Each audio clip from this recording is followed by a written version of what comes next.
Olá, pessoal do Brasil, aqui é a Aline da Aline Global Technology. Sejam muito bem-vindos aqui no meu canal do YouTube. Hoje eu tenho uma convidada muito especial.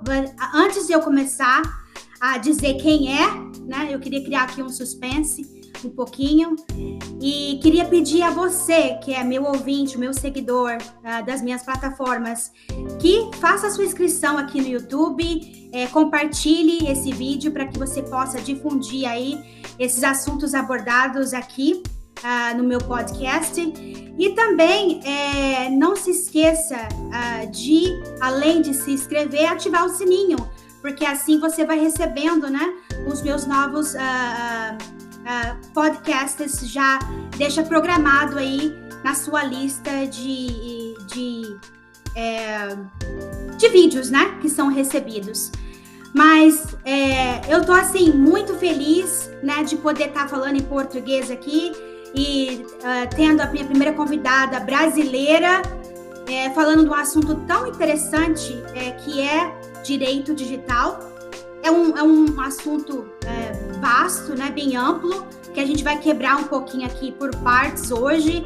E eu tenho certeza que essa minha convidada ela vai retornar aqui para os próximos podcasts durante os meses, né? Daqui uns meses ou um ano, para a gente fazer um recap, né, também. Mas esse vai ser assim um podcast de bate-papo mesmo, para que você tenha acesso às informações que ela vai estar trazendo para a gente. E você que tem as suas dúvidas, né, que queira difundir mais, saber mais como funciona, as informações dela, os contatos vão ser disponibilizados aqui no meu canal, tá? Então vamos lá, deixa eu apresentar ela aqui. Ela é advogada, professora, doutoranda e mestra em Direito Digital, Proteção de Dados Pessoais, sócia e fundadora da PFFA, Sociedade de Advogados, formada, doutoranda e mestra em Direito Civil pela USP. O nome dela é doutora Rúbia Ferrão. Seja muito bem-vinda aqui à Aline Global Technology Podcast. Olá, Aline. Hello, everybody. Que prazer estar aqui com vocês, poder contar um pouquinho da minha experiência com direito digital, com proteção de dados e fazer esse trabalho tão importante de educação digital, né, Aline? Porque muito do combate a crimes, a ilicitudes e até de comportamentos indevidos na internet vem do conhecimento. Então, o conhecimento é algo que é realmente importante nessa sociedade da informação. Correto. Doutora Rúbia, eu queria que você falasse um pouco mais sobre o seu trabalho, quando você começou a atuar como advogada digital. Dá uma lapidada aí para a gente de tudo quando começou, porque esse mundo da tecnologia, ele é bem rápido, né? Tudo é rápido. Então, eu acredito que você começou a sua carreira como um direito normal, né? Advogando em outras áreas. Conta um pouco para nós aí sobre você e a sua projeção futura aí nessa indústria aí tecnológica. Ah, legal, Aline. Vou contar então um pouquinho da minha história, quem sabe até possa inspirar os colegas a conhecer essa área que já nem dá para dizer que é tão nova, porque eu estou nessa área há 22 anos, Aline, então já faz muito tempo. Eu comecei, eu tinha uns 5 anos de idade. Brincadeira. Faz já, quando a gente vê o tempo passou e passou rápido. E quando eu comecei lá atrás, né, há 22 anos atrás, o que se tinha basicamente nesse contexto do direito digital eram as ofensas na internet, até porque a gente tinha ali as plataformas, as redes sociais, especialmente o Orkut era o mais popular.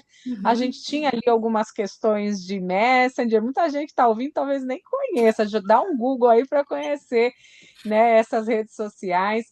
Tinha a questão do Messenger, porque às vezes, olha que interessante, Aline, o esposo, né, ou a mulher monitorava ali o cônjuge, descobriu uma traição pelo Messenger, e aí eu era consultada para falar da validade dessa prova, se podia usar uma prova obtida dessa forma, e Aham. basicamente fraudes. Fraude sempre existiu, ela só vai mudando ali o contexto, né? Então era a fraude que a gente chamava fraude internet banking, que lá atrás, com esse início do internet banking, já se tinha ali algumas fraudes, páginas falsas e tudo mais, né?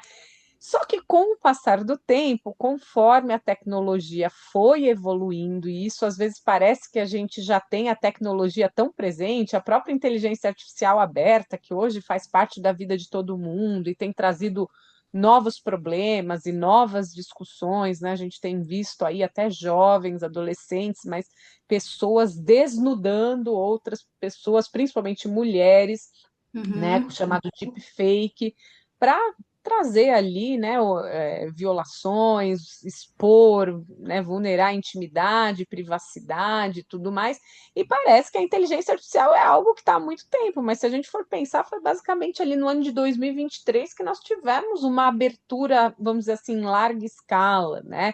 O próprio WhatsApp, aí talvez a gente está falando de uma popularização uns 12 anos, mais ou menos. Uhum. Então, embora principalmente o Brasil, mas o mundo seja muito adepto, né, dessas tecnologias, das redes sociais, dos aplicativos, isso ainda é um fenômeno recente. Tanto que a gente tem ali o fenômeno dos nativos digitais, que já nasceram com a tecnologia embarcada, vamos dizer assim, e os imigrantes digitais, que acho que sou eu e você, viu, Aline? Embora nós sejamos muito jovens, a gente nasceu analógica, é ou não é? Sim, sim, concordo. A gente teve infância sem celular, não é Sim. isso? A Uhum. gente ficou ali nas ruas, né? Os perigos eram outros, que às vezes até ainda se repetem, mas hoje, com essa tecnologia a todo vapor, a gente começa a ver novos problemas, novos reflexos.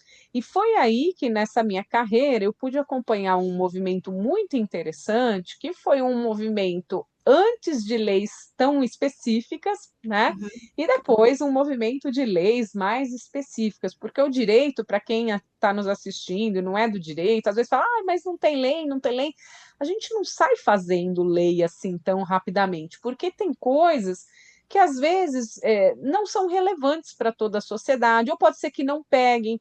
Quantos e quantos exemplos a gente tem de coisas que pareciam que ia bombar e depois desaparecem? O próprio metaverso, né, que parecia que ia ser uma coisa, as pessoas Uhum. começaram a negociar Sim. terrenos, ações, ativos digitais, e depois veio a inteligência artificial, parece que esfriou esse assunto de uma forma muito grande, e a gente tem vários outros exemplos que eu poderia falar aqui para vocês, né, de coisas tecnológicas que parece que vão bombar e daqui a pouco desaparecem, né? Então, para o direito, para que isso possa ser regulado, a gente tem que ter o que a gente chama de um fato jurídico relevante para todos. Então, o direito está sempre um passo atrás.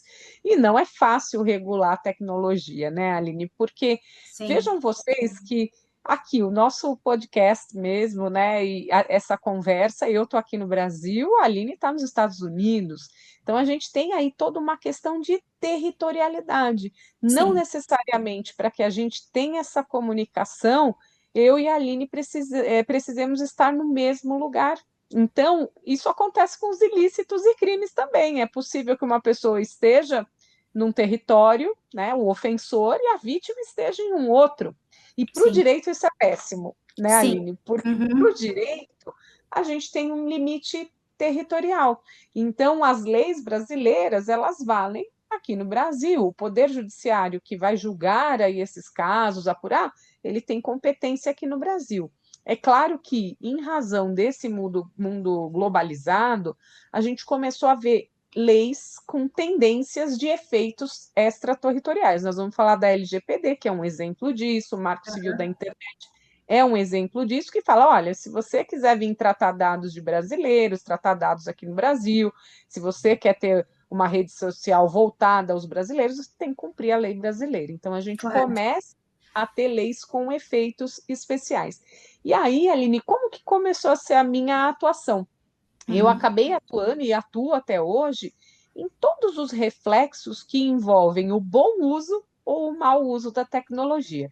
Então, lá atrás, que nós não tínhamos leis muito específicas, era muito comum a gente se abarcar na própria Constituição Federal, que tem uma série de direitos que acabavam sendo violados na internet, que é a imagem, a privacidade, a intimidade, liberdade de expressão, propriedade material.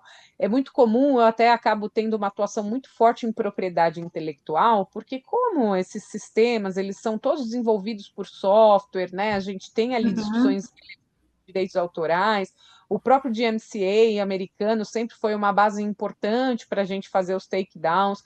A estrutura aqui do Brasil, antes do Marco Civil da Internet, era muito parecida com o DMCA americano, no sentido de que se você notificasse o provedor e ele não tomasse uma medida, ele passava a responder em conjunto ali com o infrator. Então, o Notice and Takedown, né? Uhum. Então, espelhava muito em legislações que tinham ali fundamento de propriedade intelectual, e por isso que a gente acabou até nesse começo, eu atuo muito em demandas de software, então trade dress de software, licenças, problemas de licenças, pirataria na internet, investigação, né, dessas piratarias, concorrência desleal, que também veio da lei de propriedade industrial, que é uma lei mais antiga, e que tem essa questão do uso de marca de concorrente para desvio de clientela, tem ali toda a questão de parasitismo. Então, essas são leis que já existiam, né? E que o que a gente precisou foi adaptar para esses do ilícito ou do crime sendo perpetrado com, né, uma tecnologia ou com um meio digital. Mas a gente podia usar essas leis. Com o passar do tempo, foram vindo leis mais específicas, o próprio Marco Civil da Internet. Eu até chamaria atenção até primeiro para o que ficou conhecido como Lei Carolina Dickmann, né, que é uma atriz famosa aqui no Brasil, que teve uma questão envolvendo vazamento de imagens íntimas, e isso impulsionou um projeto de lei que ficou conhecido pelo nome dela, mas que gerou uma alteração no Código Penal para aí sim a gente trazer os chamados crimes digitais puros. Né? Então, Uhum. invasão de dispositivo informático, interrupção de serviços digitais e tudo mais. Então, esses crimes digitais puros, o que a gente chama é que o bem jurídico protegido é o próprio sistema, é o próprio ativo digital. Né? Por exemplo, o ransomware, que é uma prática muito comum, que são essas invasões de sistemas para exigir resgate, pagar. Então, isso está dentro, vamos dizer assim, de um crime digital puro, em que a pessoa quer acessar ali os bens digitais e depois Uhum. exigir ali porção, né? Exigir ali É. um valor financeiro. Então, com esse avanço, eu comecei a atuar, inclusive, na identificação dos ofensores, porque uma marca registrada dentro do direito digital é que as pessoas agem anonimamente. Então, dificilmente, eu diria para você que talvez uns 80% dos casos, a vítima não conhece o ofensor. Uhum. Então, vamos supor, existe ali um vazamento de nudez ou uma ofensa na internet. As pessoas fazem isso criando perfis falsos, se valendo de uma conta de e-mail que não dá para identificar, usando Uhum. codinomes, ou mesmo no caso das fraudes, a pessoa não sabe quem ali retirou o dinheiro da conta, fez uma clonagem do cartão, a pessoa não sabe. É diferente do que se a gente pensar num crime, né? Que a pessoa vai É, assaltar um, você já está vendo ali quem invadiu o banco, quem está levando o dinheiro, pois é. mas Uhum. né, é muito mais essa questão do anonimato. Então, eu acabo trabalhando com os procedimentos de identificação. Então, são as chamadas ações de quebra de sigilo, em que a gente busca as pegadas digitais, os rastros digitais, para chegar então até esses ofensores, e aí sim, a partir do momento que eles são identificados, entrar com as ações indenizatórias e repressivas.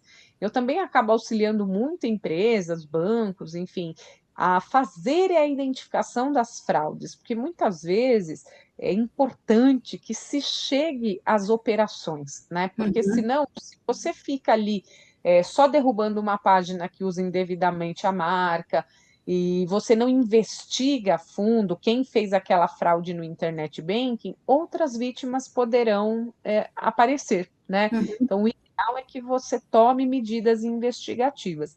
E no contexto da proteção de dados pessoais, que é um assunto relativamente mais recente, porque a gente já está falando de uma lei de 7 anos, né? Mas aí sim a gente tem trâmites tanto consultivos de implementação, então ajudamos as empresas a fazer a adequação à LGPD, fazendo ali o entendimento do fluxo de tratamento de dados, qual a base legal, onde tem coleta, onde tem processamento, onde tem compartilhamento, transferência internacional e tudo mais. E aí, a partir daí, instituir a governança em proteção de dados, com as políticas, com as cláusulas contratuais, com os trâmites de transparência, transparência ao funcionário, transparência ao consumidor. Então, eu diria para você que eu acabo atuando tanto nesses contextos contenciosos, né, litigiosos, como nos trâmites consultivos envolvendo o bom uso ou, infelizmente, o mau uso da tecnologia. Ouvindo toda essa explicação sua, me fez pensar o volume do workload que você deve ter, né? Sim. Porque é uma coisa que está. É um volume muito grande de casos para serem analisados, né? Sim, muitos assuntos, e tem hora quando você pensa que já viu de tudo, você fala, não, agora eu acho que eu já vi de tudo. Aparece ali uma fraude diferente, Aham. aparece um outro tipo de ofensa. Então a gente tem visto coisas assim muito delicadas, inclusive para os jovens, viu, Aline? Porque a gente tem uma mistura muito perigosa, que é o hormônio e a tecnologia. Então a gente tem visto aí que os jovens, de um modo geral, mas principalmente até as meninas, têm se exposto demais em Uhum. aplicativos, em redes, Aplicativos.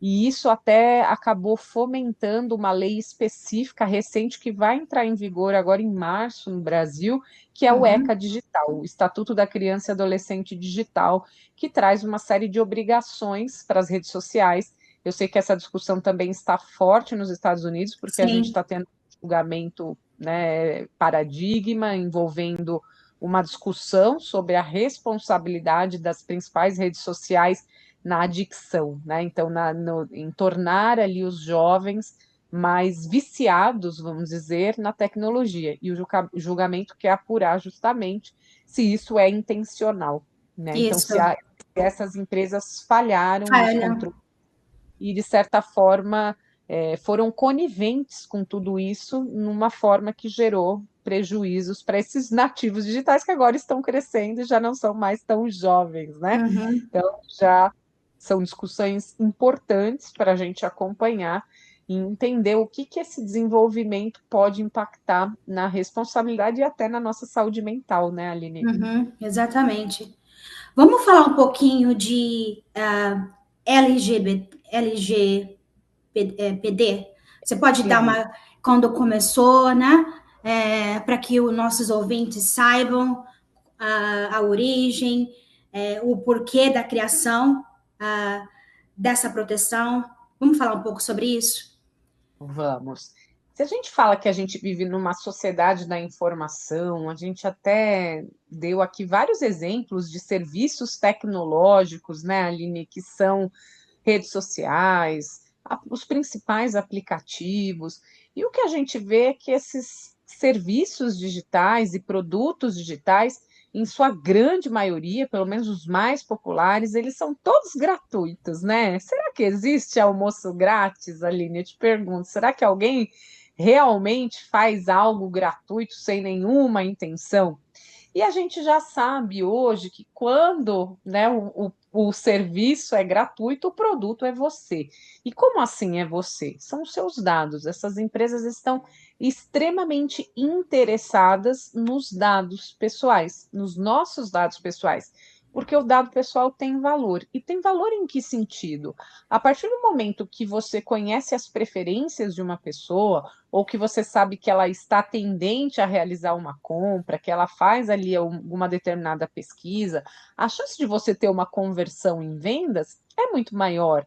Mas a Uhum. gente tem uma discussão o que vai além disso, na própria fiscalização, nos limites entre privacidade e segurança pública, porque hoje em todos os lugares, dentro das casas, fora das casas, nos bairros, né, nas cidades, a gente começa a ver as cidades inteligentes, com câmeras, com sensores, e a gente tem coleta intensiva de dados. Coleta hoje o hospital, você vai no hospital, você já faz um prontuário digital, tudo é Uhum. sistematizado, e a gente já começa a ver os dados circulando, né? Sim. Exames são digitais, teleconsulta, então você faz ali uma consulta com um psicólogo, Uhum. expõe ali diversas questões íntimas. Sim. No trabalho, a gente faz reuniões, trata de assuntos sigilosos, e tudo isso a gente vai tendo coleta, compartilhamento de dados, então, não só para fins comerciais, mas para fins dos mais variados, tratamento de saúde, contratações das mais diversas, prestação de serviço, análise de crédito, profiling, scoring, né? Enfim, tantas questões aí dentro do Big Data também, de a gente ter essas coletas muito grandes de dados, e o Brasil não tinha, até 2018, uma lei específica que regulasse o tratamento de dados. E a grande maioria dos países que tem leis dessa ordem, principalmente se a gente pegar ali a Europa, né, que tem o Regulamento Geral de Proteção de Dados, conhecido Uhum. como GDPR, né, Correto. é, Uhum. ele exige o nível de equivalência. Então, exige que quando há essa transferência internacional de dados, que é muito comum nessa sociedade de informação, empresas multinacionais, aplicativos globais e tudo mais, que o país com quem está sendo feito esse compartilhamento tem o mesmo nível de proteção de dados, né? Uhum. Então, isso também colocava o Brasil um passo atrás para isso, né? E Uhum. fora que a gente tinha ali algumas situações em que havia uma dúvida, né? Uma falta de segurança jurídica se aquele tratamento de dados poderia ser feito, se só era consentimento a base legal aplicável, porque o Marco Civil da Internet falava em consentimento e a gente tinha, vamos dizer assim, se a gente pegasse pela lógica das excludentes de responsabilidade civil, a gente tinha ali o cumprimento de obrigação legal, o exercício regular de direito, mas hipóteses de tratamento muito limitadas. E imagina você, Aline, se toda vez que o seu dado fosse tratado, você precisasse parar para consentir. Ia ficar Uhum. insuportável, né? Sim. A gente já tem essa experiência com os cookies, que a grande maioria dos sites pedem um consentimento, ou um de acordo, ou um ciente, alguma coisa assim, e é insuportável. Então, as pessoas não querem ficar dando consentimento para tudo. É muito mais inteligente que a gente tenha uma lei como a lei brasileira, que fala o quê? Ela te dá 10 bases legais para tratamento e o consentimento é uma delas. E isso traz mais liberdade para os players, né? Uhum. Mas para toda liberdade, nós temos uma grande responsabilidade. E isso que é importante para nós, seres humanos, que somos os detentores desses dados. A gente pode, entre aspas, ficar tranquilos que se alguma empresa desrespeitar aqueles limites legais do tratamento de dados, podem ser tomadas medidas indenizatórias, buscar ali as medidas punitivas, né, administrativas e tudo mais. Então, essa lei, ela vem para fortalecer o titular de dados, que é ali a quem se referem esses dados pessoais, vem trazer segurança jurídica para as empresas, porque elas já sabem o que podem, o que não podem fazer com esses dados, porque já está, há ali, né, os limites legais para isso tudo, e isso é importante, principalmente em áreas de inovação. Você precisa saber ali quais são os limites que você pode atuar, Sim. né? Uhum. E essa lei ela foi impulsionada no Brasil porque era um ano de eleição. A gente tinha tido um escândalo global do Analítica, né? Do caso que era um ano de eleição e houve ali toda uma situação de tratamento de dados pessoais, o Cambridge Analytica, né? Que houve ali toda uma situação de coleta de dados que supostamente era para uma finalidade, que era ali fazer joguinhos para entender o seu perfil e tudo mais, e depois houve um desvio de finalidade com a utilização desses dados no contexto eleitoral. E aí assumiu, então percebeu-se, né, que tinha um risco muito grande de dados serem usados indevidamente para manipulação eleitoral. Então, Uhum. colocou num alerta. No Brasil era um ano de eleição, nós tivemos também a vigência do GDPR, havia um receio do Brasil ficar atrás dessas negociações com a Europa, e a lei acabou meio que saindo a toque de caixa, né? Uhum. Então, esse foi o contexto da Lei de Proteção de Dados, que vai trazer ali quais são os direitos dos titulares, os princípios relacionados ao tratamento de dados, conceitos básicos, quando se aplica, quando que não se aplica, e as responsabilidades, né? Responsabilidades materiais, danos individuais, danos coletivos, traz a nossa agência, que começou como uma autoridade, e agora ela tem ali a sua autonomia, Agência Nacional de Proteção de Dados Pessoais, e também as penalidades, né? Então, que vão desde a advertência, multa, bloqueio de dados, suspensão, proibição de atividades. Então, falando a grosso modo, e também traz o poder público, porque o poder público não escapou da, vamos dizer assim, da fonte de incidência da Lei Geral de Proteção de Dados. Então, foi um importante ganho para todos nós, já que o poder público é o que mais trata os nossos dados, né? Uhum. Agora, falando sobre questão de consentimento, né? Para o consumidor final, ele tem, como que eu, como uma consumidora final, né, brasileira, como eu posso obter esse acesso de não consentir que os meus dados sejam vazados? Como é que é a minha atuação? Como que eu posso fazer isso? Vazados, né? Você está querendo Isso, dizer vazamento de informações? exato. Isso, então vamos lá, né? Quando a gente fala de vazamento de informações, é um incidente. Infelizmente, falharam as medidas de segurança. As empresas que são obrigadas pela Lei Geral de Proteção de Dados a ter medidas de segurança, alguém falhou nesse processo, né? Uhum, Isso independe do consentimento, na verdade, né? Porque se a gente estiver pensando assim, eu não consenti com o compartilhamento lícito dos dados, então vamos supor, alguém cria ali uma base de dados e compartilha, isso seria um fluxo. uhum, Então, aqui a gente teria um compartilhamento indevido. No contexto de um vazamento de dados, houve um incidente de segurança. O que pode ser feito no contexto de incidente de segurança? Primeiro, que a lei brasileira, se esse incidente trouxer risco e dano relevante, obriga os agentes de tratamento a comunicar ao titular. Então, o titular precisa ser informado do tratamento, do vazamento, desculpa, do incidente, né? Vamos supor que ele não foi informado e ele ficou sabendo pela mídia. Então, a uhum, mídia, de alguma forma, noticiou que a empresa tal teve ali um vazamento de dados. O que ele pode fazer? A Lei Geral de Proteção de Dados trouxe uma nova profissão, Aline. Não sei se você sabe qual é essa nova profissão, mas é o encarregado pelo tratamento de dados, que é conhecido como DPO, Data Protection Officer, uhum, né? uhum. E ele é o canal de comunicação entre o titular, o agente de tratamento e a A empresa. agência, a NPT, né? Uhum, Então, a empresa, a agência fiscalizadora e o titular. Então, se ele descobrir que houve um vazamento de dados e ele não foi comunicado, ele pode usar o canal do DPO, e agora a maioria dos sites você entra ali, tem o canal para realizar esse contato e pedir informações sobre quais uhum, dados vazaram, com quem foi feito o compartilhamento. Isso serve, inclusive, Aline, por exemplo, se falar assim, né, vamos pensar que não foi um vazamento, foi um compartilhamento indevido. O uhum, titular pode também, ele pode pedir informações sobre as entidades públicas e privadas com quem a empresa compartilhou os dados. E se ele não concordar, ele pode pedir a base legal. Qual foi a base legal para esse compartilhamento? Vamos supor que a empresa tenha compartilhado com base numa base legal que se chama legítimo interesse. Ele pode se opor a esse legítimo interesse e falar: não, nesse caso não era legítimo interesse, era consentimento, e a empresa vai ter que defender, sob pena uhum, de responder ali por um abuso no tratamento de dados pessoais, tá? uhum, Então, resumindo tudo isso, se você sabe que os seus dados estão circulando por aí e você tem dúvidas sobre esse trâmite, você pode procurar ali nas políticas de privacidade, que geralmente vai ter o canal do DPO ou do encarregado, né?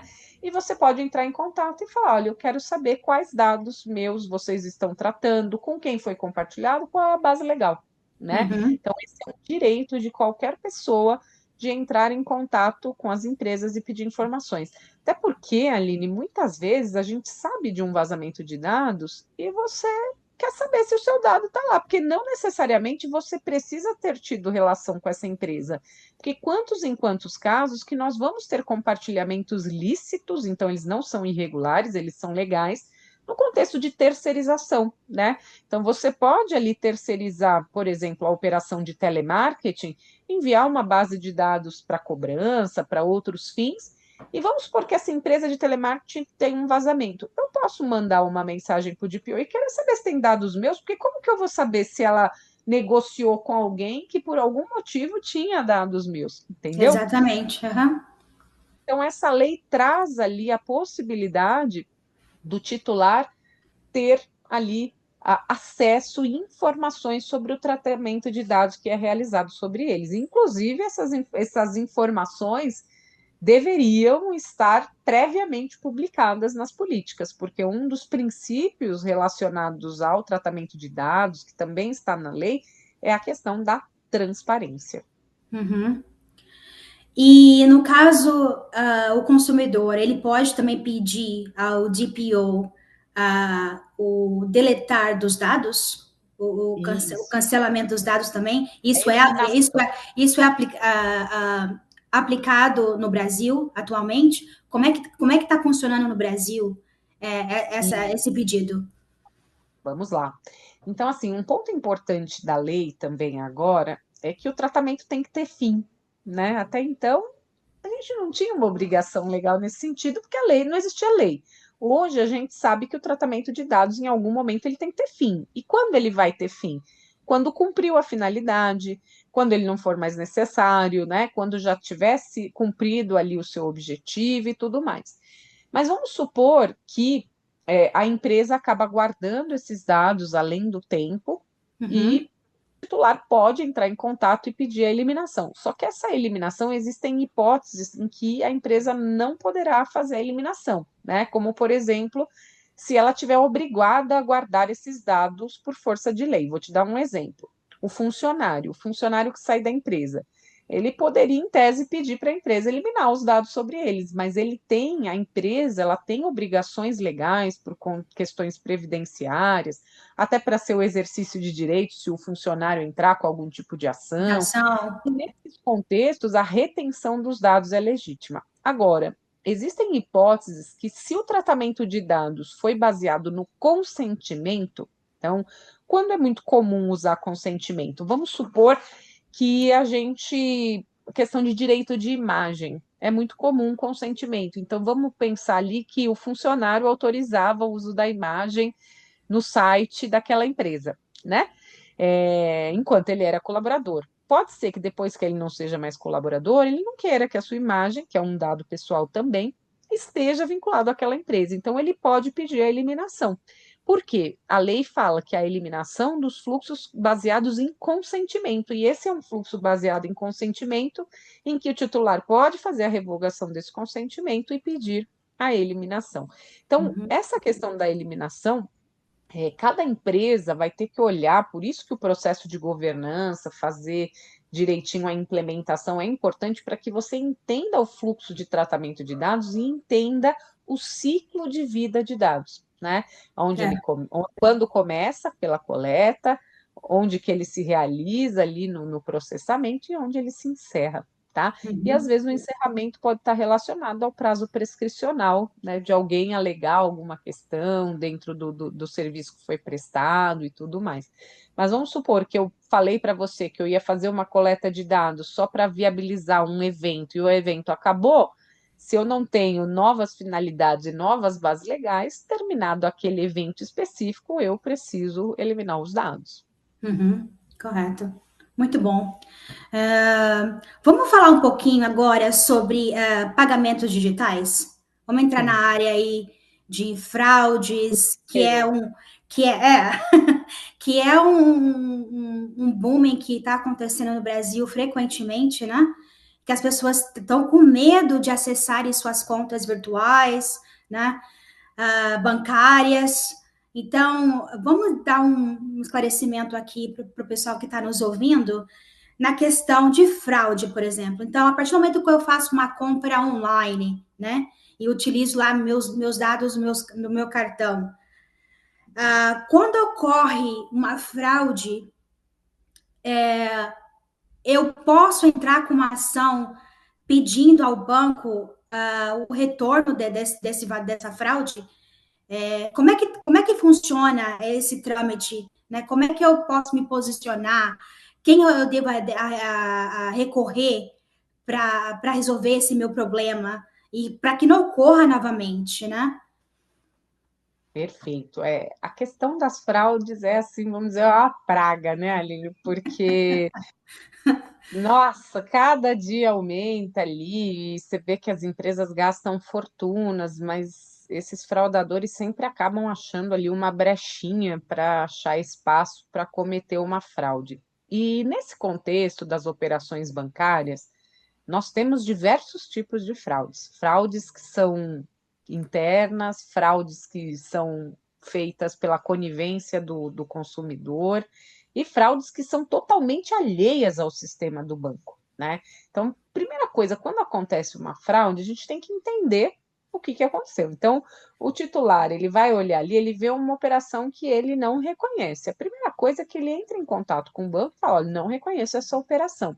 E o banco, a responsabilidade é objetiva, vamos dizer assim, ele não precisa ter culpa pelaquela fraude, vamos dizer assim, mas pelo simples fato de ter um débito em que o titular da conta não reconhece o consumidor, ele vai ter que reparar e restituir aquele valor. Só que o que acaba acontecendo, né, Aline? Muitas vezes o banco faz ali uma investigação daquela fraude e consegue perceber que, na verdade, embora o consumidor fale que ele não tem nenhuma relação com aquilo e tudo mais, o consumidor, na verdade, entregou de bandeja os seus dados para que a fraude fosse realizada.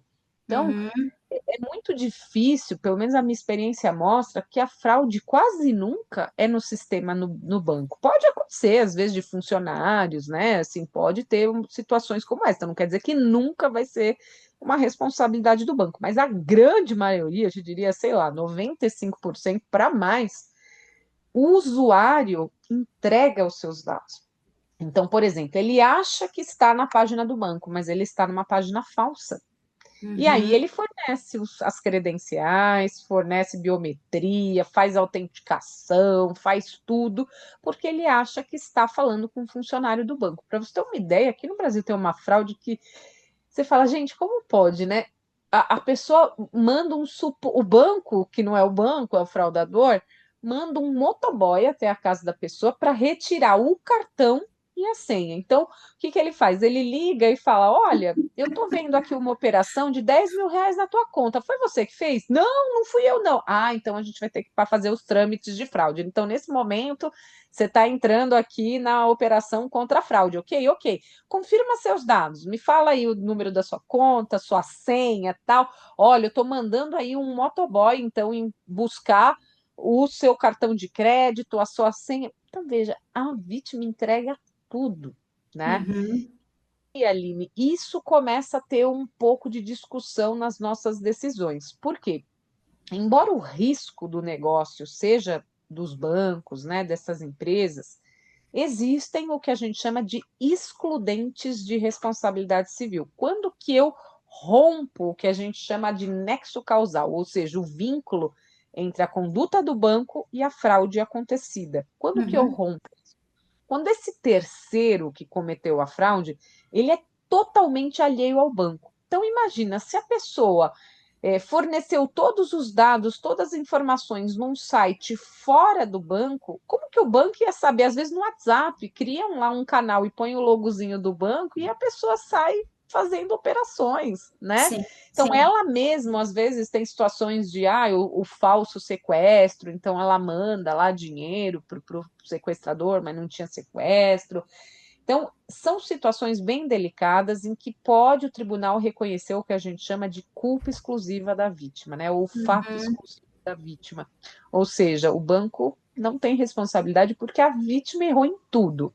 E a gente tem situações de fato concorrentes, que embora a vítima tenha fornecido informações, o banco deveria ter percebido que o perfil daquela operação não batia, porque hoje você, para ter acesso ao Internet Bank, você tem que ir lá, tem que liberar seu celular, tem que liberar seu computador, ele sabe qual que é o seu limite de operações diárias e tal. E às vezes a gente vê fraudes que tudo bem, a vítima deu lá todos os dados, mas foi algo assim muito fora do que a pessoa sempre faz. Então, sei lá, a pessoa tinha uma conta de investimento e ela usou 100 mil reais de limite. Como que uma pessoa que Aham, tem dinheiro vai usar muito dinheiro do limite? Não faz sentido, né? uhum, Então, nesse contexto, é muito importante a apuração das circunstâncias. Então, tanto a vítima tem que ficar atenta se houve uma falha do banco, né? Ou às vezes não uma falha direta, porque ela também contribuiu, mas uma falha em não perceber esse perfil.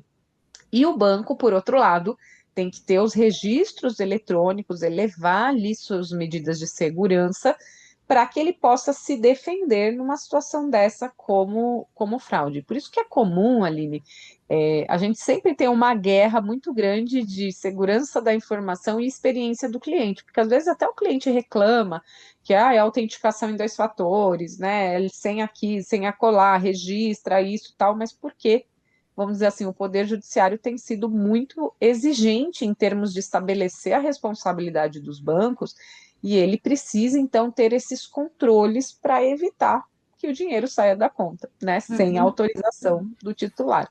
Então, respondendo a sua pergunta, depende, né? uhum. Depende ali do formato da fraude, se é uma responsabilidade direta do banco, se houve falha do banco, e se esse terceiro que cometeu a fraude, que é o golpista propriamente dito, ele é parte do risco do negócio do banco ou não.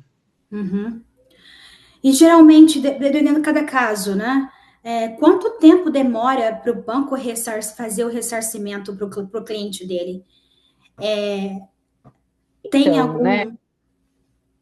Então, geralmente a pessoa vai fazer o trâmite se a devolução for feita extrajudicialmente, né? Ou seja, ali nos trâmites administrativos do banco, essa devolução pode ser mais rápida, né? Então é o tempo ali de o banco vai exigir que a vítima declare que não realizou a operação, apresente um boletim de ocorrência, ele também vai fazer a análise dos registros eletrônicos. Então, Uhum, diria assim, às vezes até menos, mas num prazo ali de 7 dias a um mês, tem o desfecho dessa questão extrajudicial. Mas, se for necessária uma ação para devolver esse valor, aí a gente fala de um tempo maior, porque infelizmente os processos acabam durando um pouco mais aqui no Brasil agora, com o processo digital. A gente tem tido ali decisões mais rápidas, mas um processo ainda pode durar pelo menos, né, 2 anos, um ano, com muito otimismo, mas pode durar ali de 2 a 5 anos, se subir muito ali nos recursos, pode demorar. Então, se de fato judicializar a coisa, aí o tempo demora mais. perfeito. Agora, uma pergunta que me veio, né? Durante eu escutando a tua explicação. É complicado, por exemplo, para a geração baby boomer, né? Geração X, que a gente chama, né? Aqui, nos Estados Unidos, essa geração, ela não nasceu na tecnologia, né?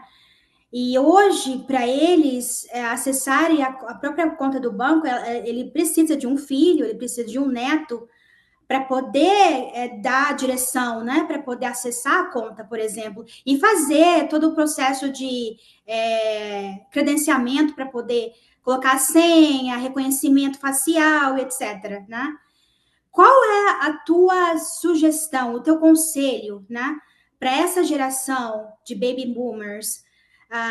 Como que ele pode identificar que ele caiu, infelizmente ele caiu num site falso? Como é que ele, através do celular, ele pode verificar que esse site não é original do banco, né? O que vocês têm orientado aí no Brasil para essa geração? Isso é uma pergunta muito importante, Aline, porque de fato a gente vê que alguns grupos são mais vulneráveis para Uhum, fraudes, né? Justamente porque é algo que não é ali já nato, né? Então a pessoa não nasceu ali com a tecnologia. Então, ela teve que aprender. E tem uns que sabem mais, tem outros que sabem menos. E é o que você falou, tem pessoas que mal sabem entrar no aplicativo e acabam confiando mesmo que quem liga é do banco e tal. Então, o que eu costumo dizer é a educação digital, Aline. Então, isso, tanto a gente tem que fazer alertas, o banco tem que ter lá os disclaimers, e a gente vê que aqui no Brasil, cada vez mais, eu mesmo como usuário, às vezes ele fala, olha, você já fez um Pix para essa instituição, você vai fazer de novo, está correto, você confirma que o remetente é esse mesmo, o valor está correto. Então, o banco manda ali, olha, não ligamos pedindo o seu cartão, não pedimos os seus dados pessoais. Então, a todo momento, essas empresas vão fazendo a chamada educação digital. Mas, por outro lado, a mensagem tem que chegar a esse público. Então, a gente vê políticas públicas voltadas à inclusão digital desses grupos. A gente vê também que educação digital, às vezes, os filhos que têm acesso a esse tipo de informação acabam fazendo esse aculturamento aos pais. Então, assim, quanto tempo leva até a gente ter uma cultura de segurança de informação, já que a tecnologia é relativamente recente, né? Então, por isso que, assim, não tem uma resposta fechada, mas eu acho que a solução é a educação digital em todos os formatos. Então, você incluir ali nos espaços onde esses grupos se encontram, informações sobre isso, os bancos colocar. Eu vi alguns bancos aqui no Brasil fazendo propaganda na televisão, né? Que é, vamos dizer assim, é um meio de comunicação mais assistido por esses grupos, falando sobre esse tipo de fraude, né? Então a questão é fazer essa mensagem da educação digital chegar, né? Uhum. Por isso que é tão importante a democratização na internet, com relação a isso também, a tecnologia, né? Porque Exatamente. a gente é o que a gente está fazendo aqui agora, né? Esse podcast é educar essas pessoas que não tiveram a chance de entender a tecnologia, né? E eles são sim um grupo vulneráveis. E quando a gente diz vulneráveis, a gente fala globalmente, porque aqui nos Estados Unidos a gente também tem o mesmo problema. Nós temos os mesmos problemas. A dinâmica ela é um pouco diferente das fraudes, né? Interessante que aqui nos Estados Unidos eu notei que os grandes, as pessoas que praticam as fraudes não são a grande maioria americanos, são imigrantes. E de países como, por exemplo, a Índia, né? Países do Oriente Médio, países africanos, né? Que aplicam os golpes aqui. E os bancos, eles se comportam, eles querem fazer com que o cliente sejam ressarcido de uma forma rápida, né? A dinâmica é um pouco diferente do que no Brasil, da questão de demora, mas existe sim uma preocupação muito grande com os idosos, né? Porque, infelizmente, não tem essa democratização tão forte de educação, né? Da tecnologia para esse grupo. Então, no Brasil, te ouvindo,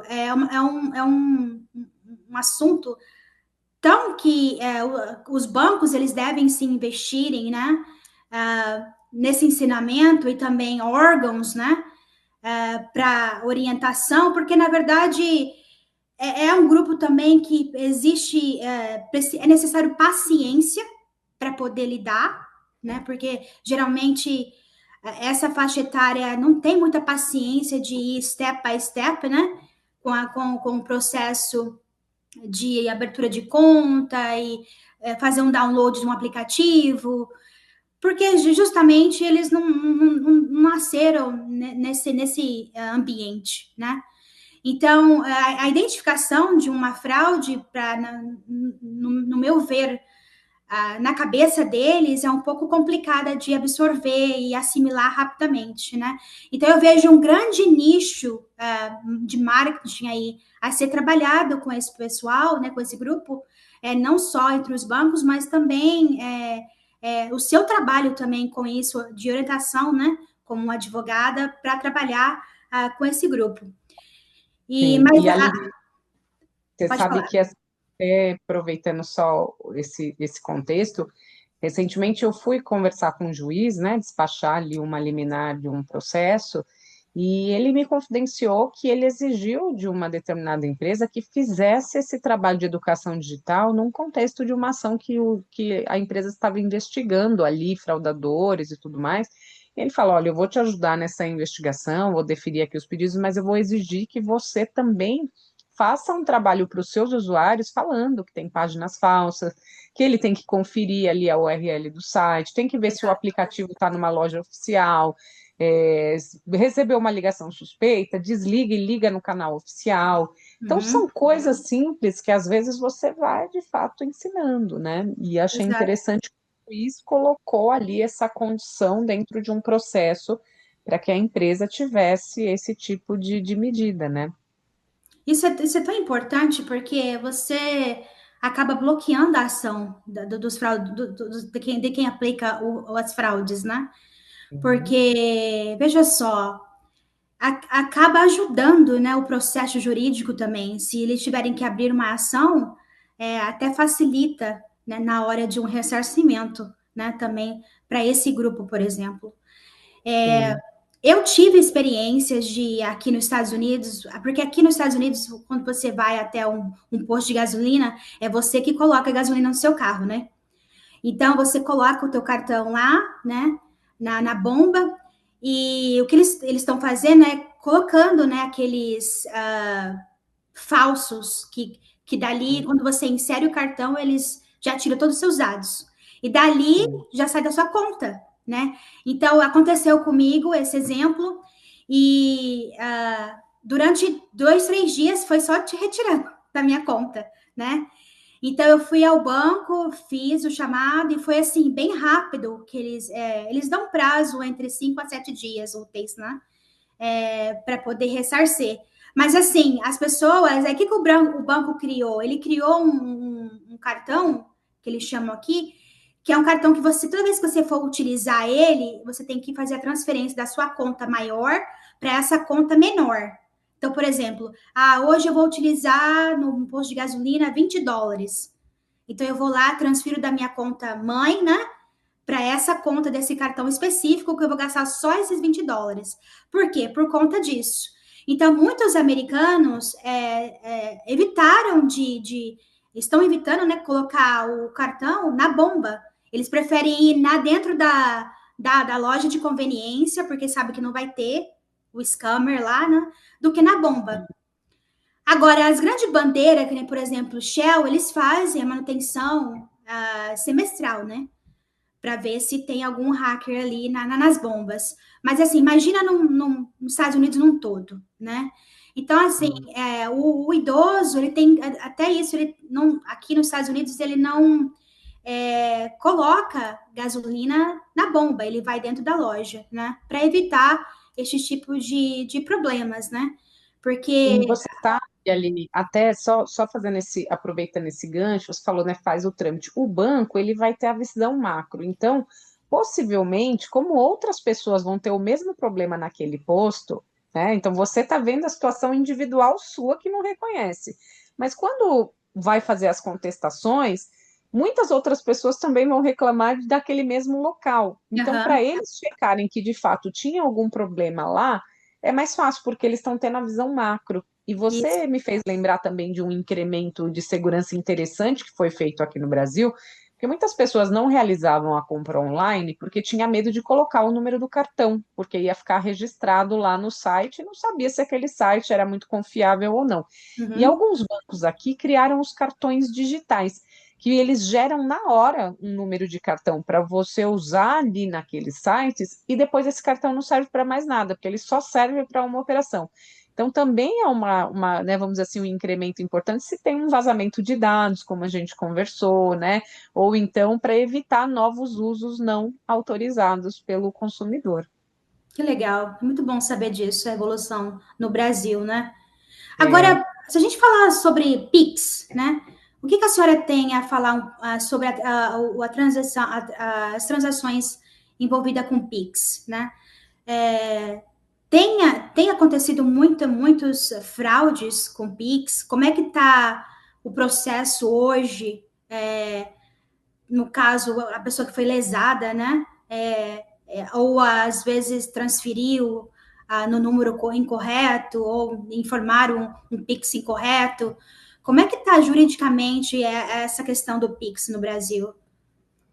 Nossa, o Pix, você sabe que ele é um caso de sucesso para o mundo, né? Uhum. Porque aqui no Brasil foi um desenvolvimento tecnológico aqui do nosso Banco Central e que ele se popularizou tão rapidamente, foi tão importante para determinados grupos, né? Para trazer acesso vamos dizer assim, aos serviços bancários, foi muito importante isso, e eu te diria assim que muitas pessoas em razão do Pix, né, praticamente não usam dinheiro mais, o dinheiro físico, né, pensando assim, que hoje em dia é muito fácil você, né, fazer um Pix ali de pequenos valores, às vezes a gente vê até pessoas de rua que, né, estão pedindo ali ajuda e tem um QR Code para o Pix, ou tem ali a informação de um número para a pessoa dar uma ajuda, né, por meio do Pix. Só como tudo que se populariza rapidamente, a gente teve ali diversas situações, desde golpes, que na verdade não é o problema, não é no Pix, é que a pessoa fez uma transferência para alguém que era um fraudador, como em todos esses contextos aí que a gente conversou e acabou fazendo um Pix. Aqui no Brasil, só para você ter uma ideia, está tendo um golpe muito comum, que é o golpe do falso advogado. Então, os fraudadores acessam processos e eles descobrem que tem pessoas que estão em vias de ganhar algum dinheiro, entrou com um processo indenizatório, vê o nome do advogado, vê o site do advogado, né? Ali pega uma imagem e se passa pelo advogado conversando com esse cliente, né? E Nossa, aí até fala: isso. olha, você ganhou uma indenização, mas para você levantar o valor, você tem que pagar a taxa aqui do Poder Judiciário, e as pessoas não sabem sair pagando, e às vezes mais do que um valor de uma suposta indenização. E isso é feito por Pix, muitas vezes, né? É, o Banco Central, atento a isso, tem melhorado cada vez mais ali as governanças, e hoje a gente tem um mecanismo que se chama Mecanismo Especial de Devolução, em que você pode, no seu próprio banco, uma espécie de um procedimento ali que você vai contestar uma operação que foi realizada com o Pix, né? E a partir do momento que você usa aquele botão para acionar uma irregularidade com o Pix realizado, essa operação vai entrar numa análise, né?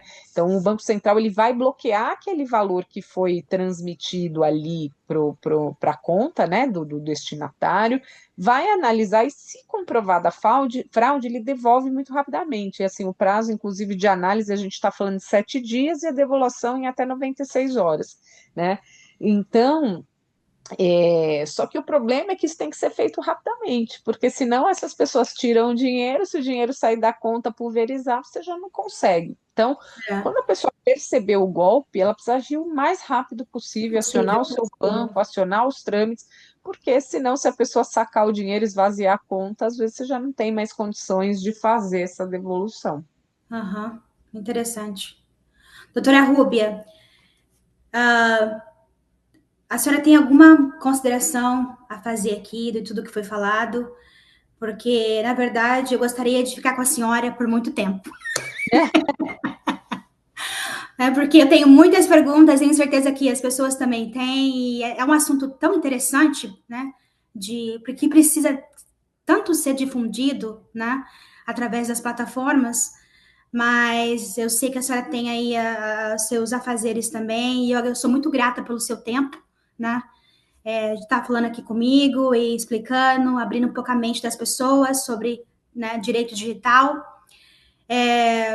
Fala um pouquinho das suas considerações final aqui conosco, onde as pessoas podem te procurar, de quais canais que elas podem te procurar, seja ela empresário, seja ela consumidora final.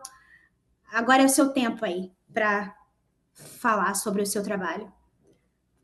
Ah, bacana, Aline. Eu acho que a gente conseguiu cobrir bastante dos assuntos relevantes no momento. mas eu costumo dizer que eu sou uma felizarda, porque eu trabalho aí com uma área que geralmente as pessoas se interessam muito, porque a tecnologia faz parte do dia a dia, todo mundo conhece alguém que já foi vítima de fraude, ou que teve uma ofensa, ou um vazamento de intimidade. Então, geralmente, quando a gente para conversar, as pessoas têm interesse, né? Eu faço um trabalho de educação digital para jovens, eu vou nas escolas, converso com eles, então eu Aham. tenho ali o meu Só, trabalho voluntário. só fazer um adendo aqui, eu posso imaginar quem é tua amiga num churrasco, por exemplo. Eu falo que a gente conta um baile, mas não conta o santo. Você sempre, lá a gente tem sigilo, você conta ali a situação, mas nunca com quem, né? O quê? A gente conta igual eu contei aqui, alguns assuntos, né? Mas assim, quem que é o santo. Mas, de fato, eu não contei nem, acho que nem um centésimo dos assuntos possíveis, porque é tanta coisa, e são 22 anos, né, Aline? Então, de Aham. fato, eu já vi muita coisa. A gente nem falou dos insiders, né? Então, a gente falou do É Pix, nós tivemos muita coisa, é golpes muita muito, coisa. né, Aham. de vazamento de informações no contexto do Pix, um dos maiores, né, maiores fraudes ali envolvendo empresas que faziam o processamento, envolvendo a Pois conduta é. de insider. Então a gente nem falou disso, tantos assuntos, mas o que eu queria dizer para você que assim, se eu posso deixar uma mensagem final para as pessoas, é que elas desconfiem. Infelizmente, as relações à distância, a gente tem que estar muito atento. Então a gente tem que desconfiar se a gente está no site certo, se aquela promoção que parece imperdível, de fato procede, se você está num canal oficial, aquelas notícias que são muito exageradas, tendenciosas, né? A gente está na era de fake news, também acabamos não falando de fake news, mas desconfie de tudo isso, não sai compartilhando, porque às vezes até vírus que a gente vê, né, vírus spams, scammers e tal, a gente vê que as pessoas compartilham, né, não sabe, compartilha ali alguma coisa, participe da promoção para ganhar, sei lá o quê, e aí as pessoas, vai ganhar, deixa eu encaminhar aqui para minha rede, e aí imagine você, Aline, você, a gente tem, as pessoas têm uma confiança na nossa imagem, se a gente manda alguma coisa, Uhum. as pessoas que recebem uma coisa de mim, de você, a tendência é que elas acreditem na validade daquilo, Claro. né? Uhum. E aí, a chance delas se tornarem vítima é muito grande. Então, a gente tem muita responsabilidade também com o que a gente compartilha. Então, antes de compartilhar um conteúdo nas suas próprias redes sociais, antes de sair clicando em tudo, cheque a informação, a gente pode usar a própria tecnologia para conferir, né? Conferir se o site existe, se não tem reclamações. Hoje em dia nós temos sites especializados em reclamação, aqui no Brasil existem vários, em que você pode ver ali qual que é a classificação, se pessoas estão reclamando que não recebem o produto, por exemplo. Então, é importante que você desconfie, que você conheça os seus direitos, então procure saber quais são os seus direitos e sempre fique atento, né? No primeiro sinal em que há alguma coisa errada, em termos da sua conta bancária ou de uma ofensa na internet, o que for, de uma página falsa, faça a preservação da prova, nem que seja um PDF, um print ali, porque a tendência é que isso saia do ar, para você ter elementos para fazer uma investigação depois, que pode ser uma investigação criminal, com boletim de ocorrência, para que os responsáveis sejam punidos criminalmente, ou então os procedimentos civis que a gente fala, né? As indenizações, a remoção de conteúdo e tudo mais. E para você que é empresa, invista na governança, porque assim, o melhor é prevenir, porque às vezes remediar o remédio não funciona, né? Então, quando o dado já vazou, né? Quando você deixou o ransomware, você não teve medidas de backup, você não investiu ali na segurança da informação, já invadiu. Aí eu vou falar, tem que pagar resgate, né? E aí? Você já devia ter feito antes, e às vezes você vai confiar no fraudador.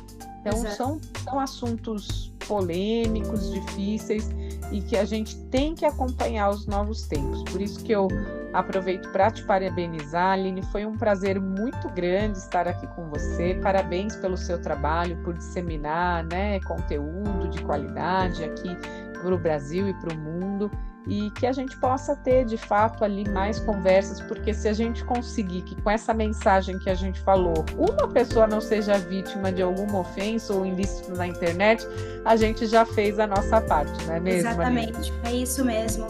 Doutora Rúbia, como que eu posso te encontrar? Onde eu devo ligar, os seus contatos para contratar seus serviços?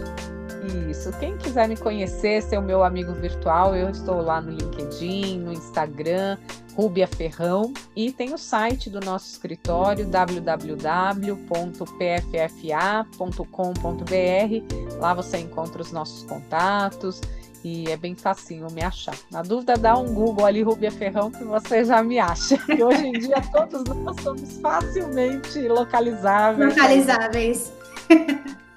Então é isso, Aline. Muito obrigada. Muito obrigada.